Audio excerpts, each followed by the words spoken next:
You're late, my mom said as she stepped out onto the porch, pulling her suitcase behind her. I glanced at the clock on my dashboard. It was 6:02 a.m.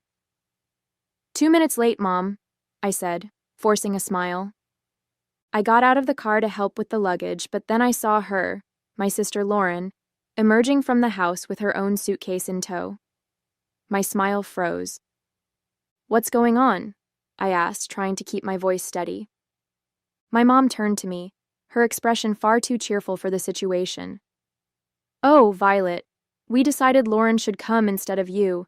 She's been so stressed lately, and she really needs this trip. My chest tightened. Instead of me? Mom, I've been planning this for years. I paid for everything.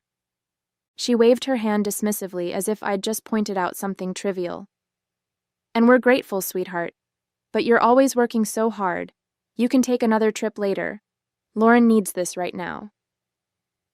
Lauren didn't even have the decency to look guilty. She just smirked, shifting her weight onto one hip. Thanks for understanding, sis, she said, her tone dripping with fake gratitude.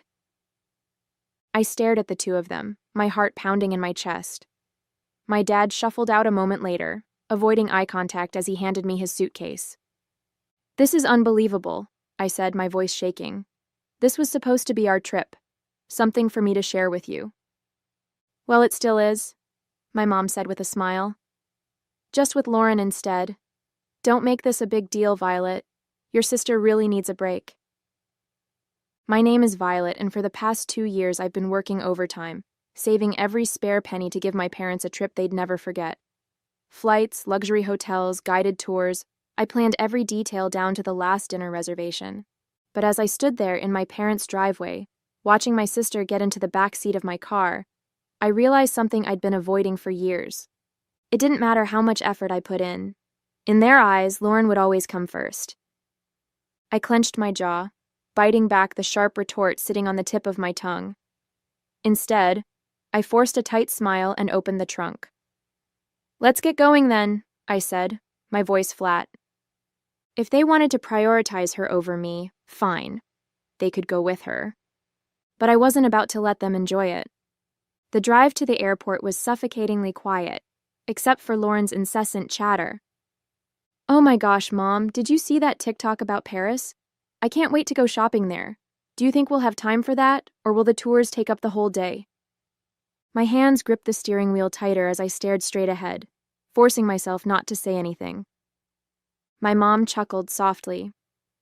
Of course, we'll have time. We'll figure it out when we get there. I bit the inside of my cheek. When we get there, they didn't even seem to notice I wasn't part of that we anymore. At one point, my dad cleared his throat. Thank you for driving us, Violet.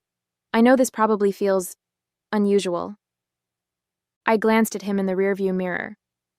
Unusual? That's an interesting way to put it, Dad.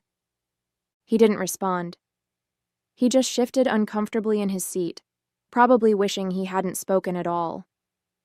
Lauren leaned forward from the back seat, her voice grating. You're not mad, right? I mean, this is really big of you letting me go. I could never have afforded this on my own. I clenched my jaw and forced a tight smile. Of course, Lauren. Enjoy the trip. By the time we pulled up to the airport drop-off zone, my patience was hanging by a thread. As I helped unload their luggage, my mom gave me a hug. Thank you for understanding, sweetheart. This means a lot to us, and to Lauren. I nodded stiffly. Sure, Mom. Lauren beamed as she wheeled her suitcase toward the entrance. Thanks, Violet. You're the best. I stood there watching them disappear into the terminal, my chest tight with anger and hurt. The ride back home was a blur. I replayed the conversation in my head over and over, each word cutting deeper than the last.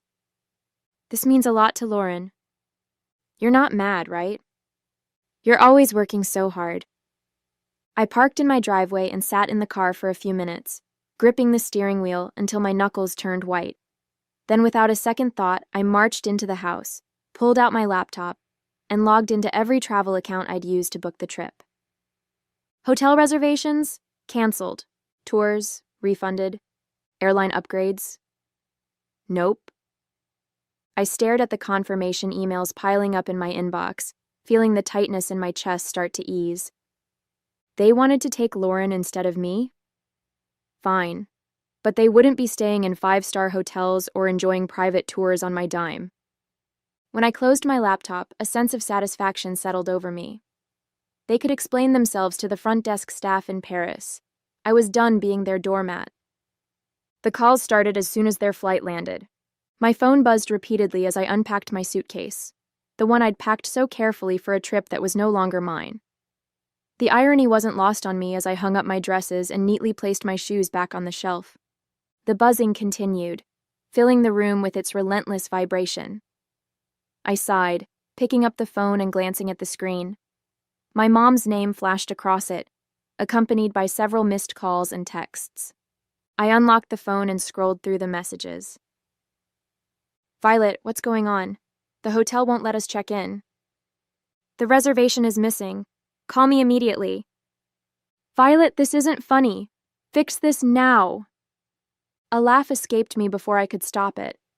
Fix this? They really thought I'd swoop in and save the day after what they'd done?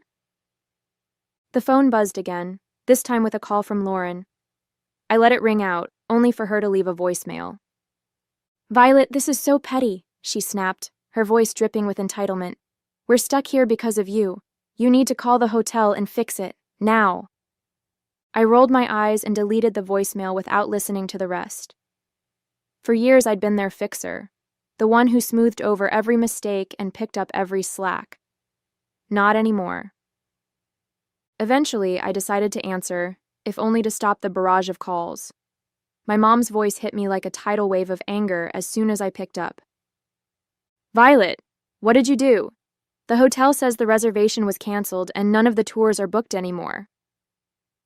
I let her rant for a moment, then calmly replied, I canceled them.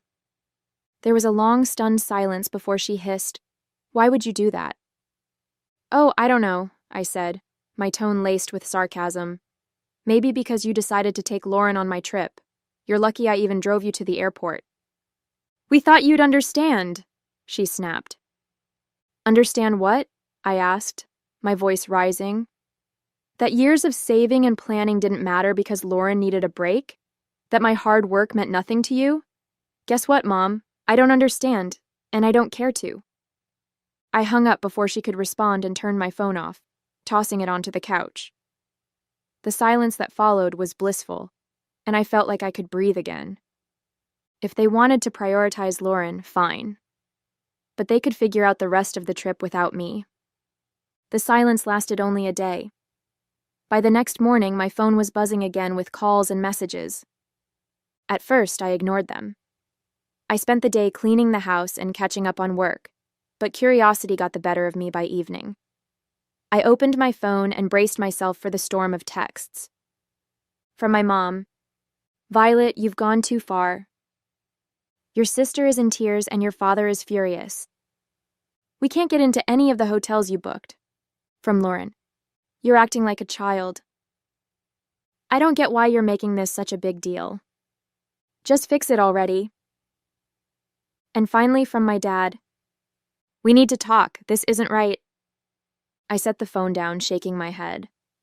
For years, I'd been the one to fix things, to make sure everyone was comfortable and happy. Now that I'd taken a step back, they didn't know how to handle it.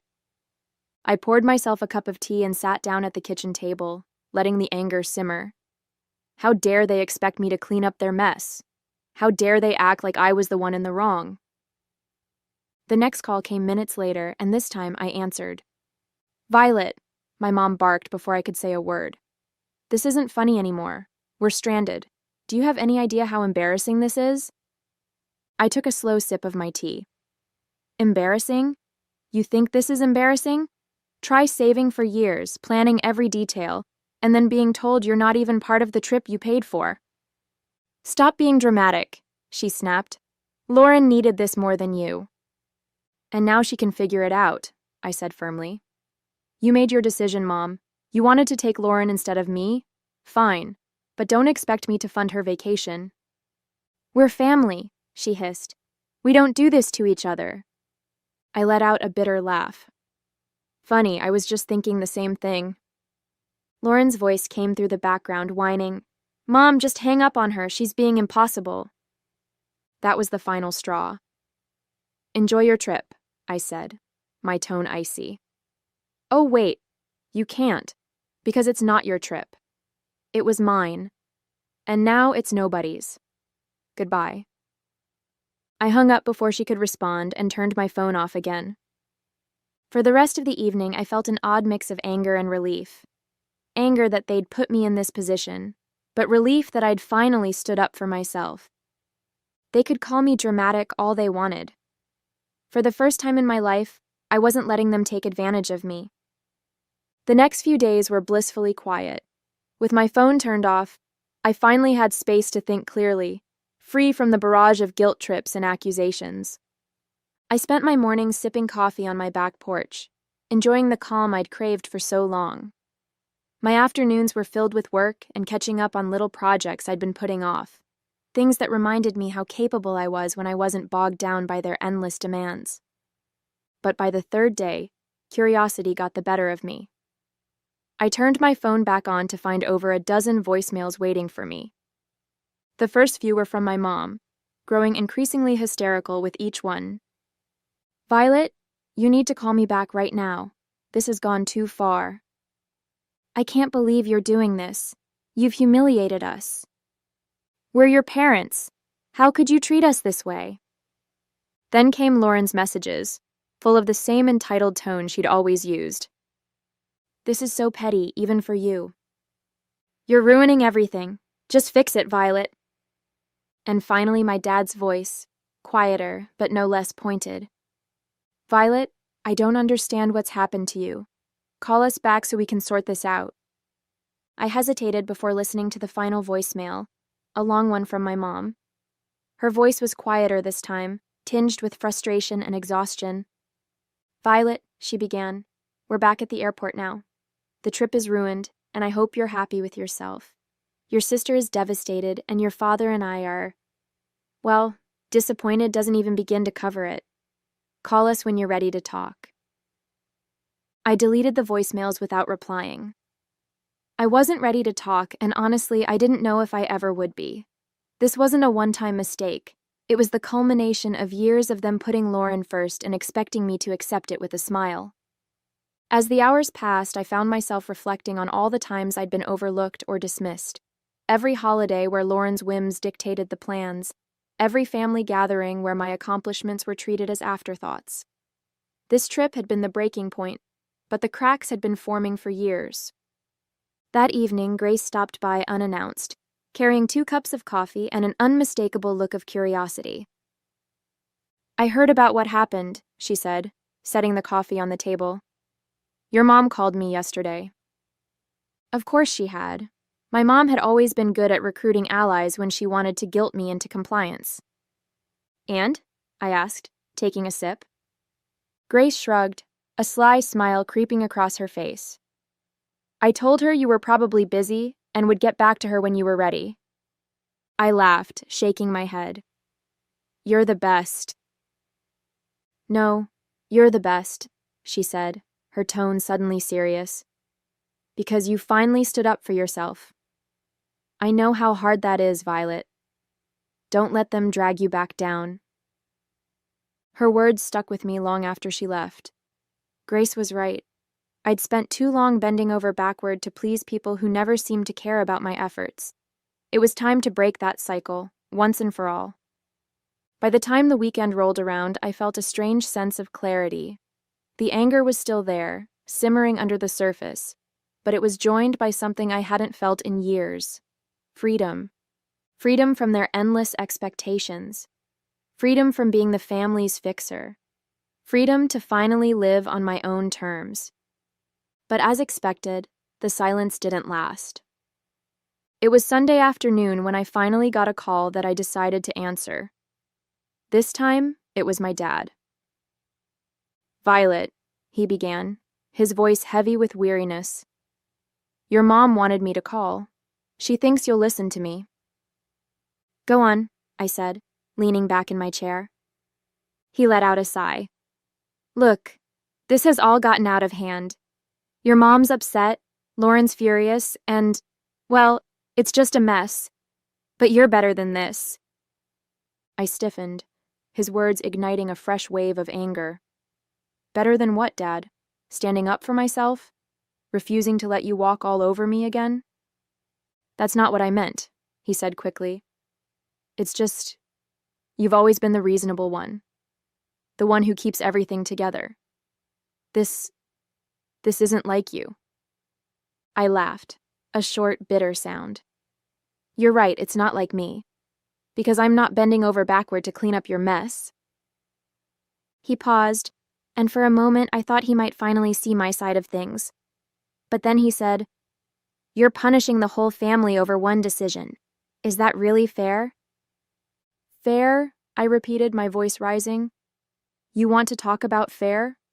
Was it fair when you and Mom decided I wasn't important enough to be part of the trip I planned? Was it fair when you replaced me with Lauren like I didn't matter? That's not what we were trying to do, he said, his tone defensive now. We just thought Lauren needed it more. Of course you did, I snapped. You always think she needs more attention, more support, more of everything, and I'm always the one expected to sacrifice for her, not anymore. The silence on the other end of the line was deafening. Finally, he said, I don't know what you want me to say. I don't need you to say anything, I replied, my voice steady. I just need you to understand that I'm done being the afterthought. From now on, I come first. Violet. Goodbye, Dad. I ended the call and set the phone down, my hands trembling. For the rest of the day, I let myself feel everything. Anger, sadness, relief. It wasn't easy, but it felt like the start of something new. I wasn't the family's fixer anymore, and I wasn't going to be. They could figure out how to clean up their own messes. When my parents and Lauren finally returned, I was waiting for them at their house. I'd parked in their driveway, sipping coffee and feeling surprisingly calm as I watched their taxi pull up. As they stepped out, dragging their suitcases behind them, their faces were a mix of exhaustion and irritation. Lauren was the first to speak. Well, I hope you're happy, Violet. I raised an eyebrow, staying seated on the porch swing. Happy about what? Our trip was a disaster, my mom snapped, waving her hand as if to brush the whole thing away. We spent the entire week staying in dingy hotels and eating terrible food because we couldn't afford anything decent. And don't get me started on the tours, Lauren chimed in, crossing her arms. Oh, wait, there weren't any. Do you know how embarrassing it was to show up and be told there was no reservation? I took another sip of coffee, letting their complaints wash over me. Sounds rough, I said finally, my voice calm. But you wanted to take Lauren, remember? I'm sure you all had some great bonding time. That's not the point, my mom shot back, her voice rising. You knew we couldn't afford all the things you'd planned. You set us up to fail. And I stood up, setting my mug down on the small table next to me. No, Mom, I didn't set you up for anything. I planned a trip for the three of us. Something special I'd been saving for years. You're the ones who decided to cut me out at the last second. My dad finally spoke up, his tone quieter but no less accusatory. You didn't have to cancel everything, Violet. That was extreme. Was it? I asked, folding my arms. Why should I have paid for a trip I wasn't even invited to? If Lauren needed it so badly, you should have planned it yourselves. You are lucky that I didn't cancel the return flight. Lauren rolled her eyes. You're so dramatic. It's just money, Violet. And you're so entitled, I shot back, my patience finally snapping. Do you have any idea how much work and sacrifice went into planning that trip? Or do you just assume things magically appear for you because someone else takes care of it? They stood there, stunned into silence for a moment. I've spent years being the responsible one, I continued, my voice steady but firm. The one who fixes things, plans things, makes sure everything runs smoothly, and you've spent just as long taking it all for granted. That's not fair, my mom started, but I held up a hand to stop her. No, Mom, what's not fair is how you treated me. You chose Lauren over me, like always. So I chose to stop being your doormat. You didn't want me on the trip? Fine. but you don't get to enjoy the benefits of my hard work without me. I grabbed my bag from the porch swing and turned to leave. I'm glad you're back safely, but don't expect things to go back to the way they were. I'm done. As I walked to my car, I heard them calling after me, their voices a mix of anger and guilt. But I didn't look back. The drive home from my parents' house felt strangely peaceful. For years, every visit had left me emotionally drained, but this time I felt lighter. I'd finally said everything I'd been holding in, and for once, I wasn't worried about their reaction. When I got back to my house, I made a cup of tea and sat on the couch, replaying the confrontation in my head. They'd been so sure I'd fold, that I'd give in like always. But watching their stunned faces as I walked away was a reminder of how much I'd changed. They could be angry, hurt, or embarrassed.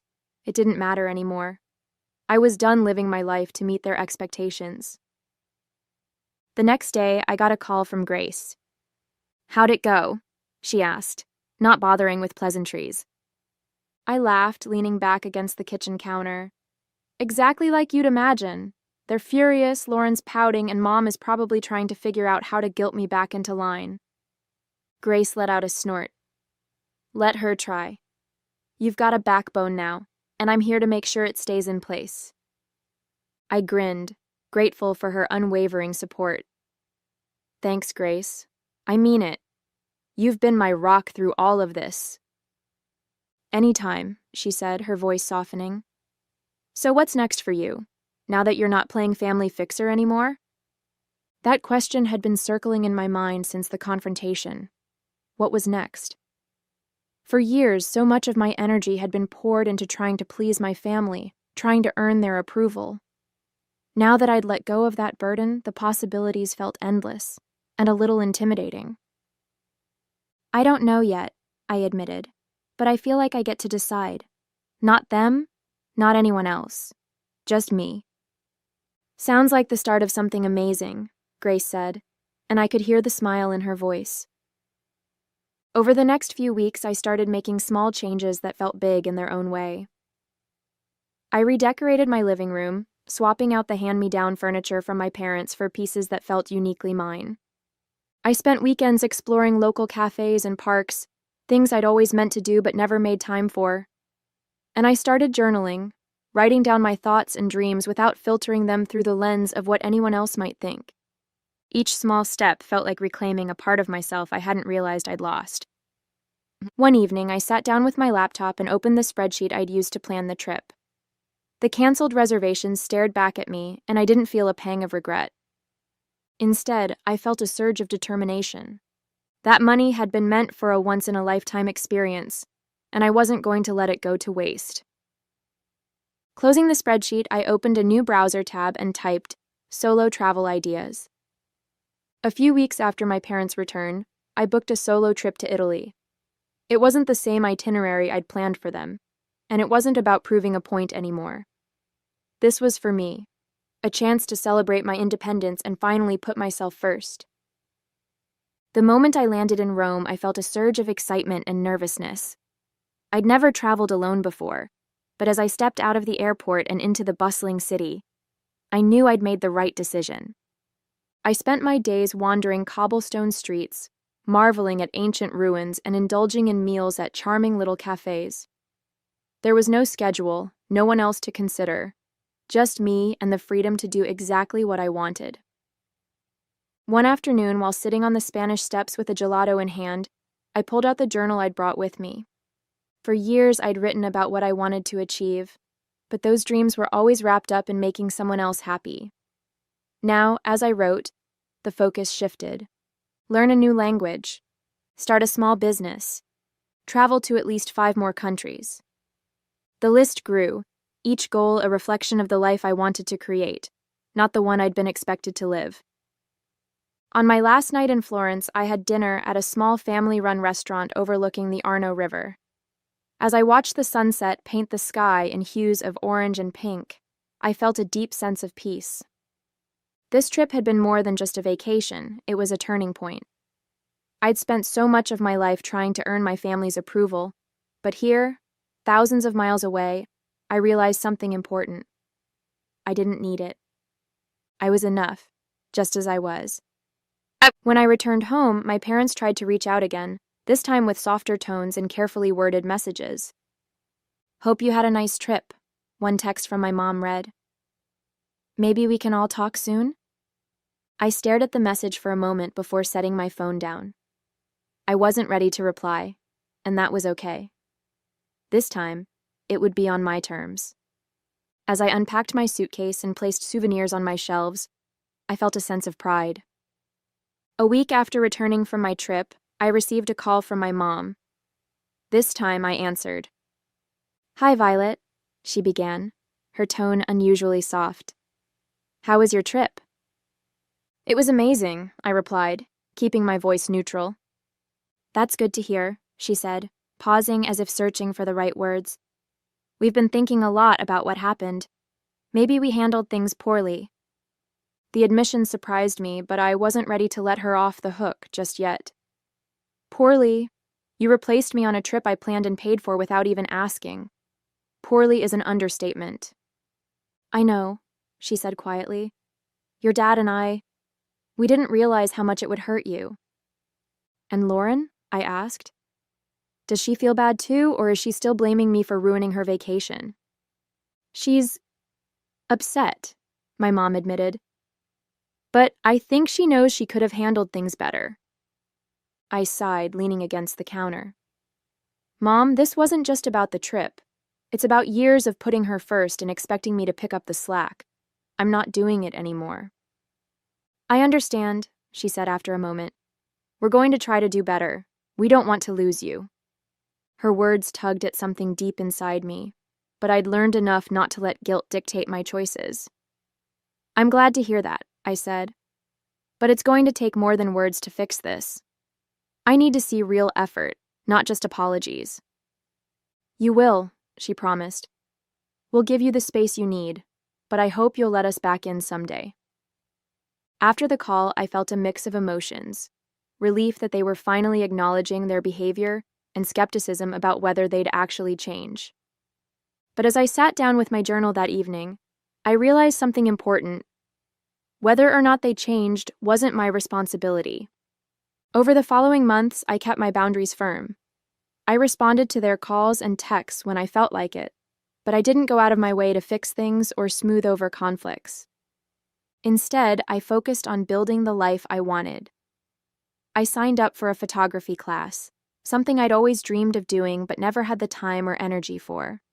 I joined a local hiking group and even started planning my next solo trip. Each step I took felt like reclaiming another part of myself. One day, as I sat on my porch watching the sunset, I realized how far I'd come. I wasn't the person who bent over backward for people who didn't appreciate me. I was someone who valued herself, who set boundaries, and who wasn't afraid to stand up for what she deserved. I felt truly free,